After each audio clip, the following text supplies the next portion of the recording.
Ano pa yung mga na-realize mong mali mong desisyon?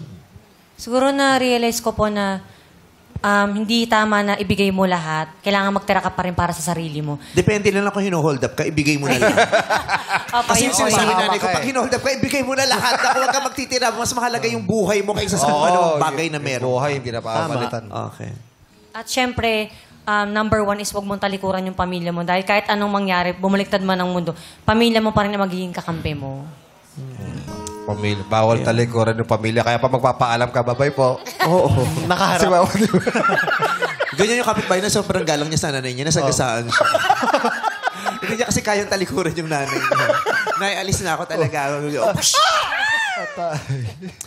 Ayun. Pero, alam mo, minsan ang dali lang sabihin yan di ba? Yung magtira ka sa sarili, huwag mong ibigay lahat, huwag mong tatalikuran ng pamilya. Pero grabe ang epekto ng pag-ibig sa atin at iba-iba ang epekto ng pag-ibig sa ating lahat.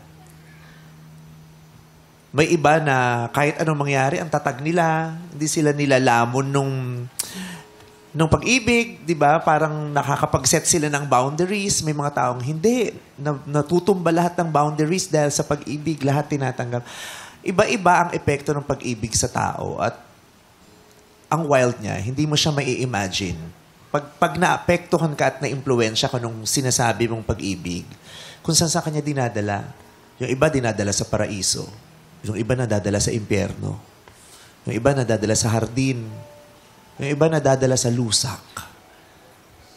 'Di ba? Pero wala kasi siyang formula. Hindi siya natuturo sa school kung paano ba dapat hinahandle ang love at ang epekto nito sa atin. Hindi natin alam. Walang kasiguruhan. Meron pala.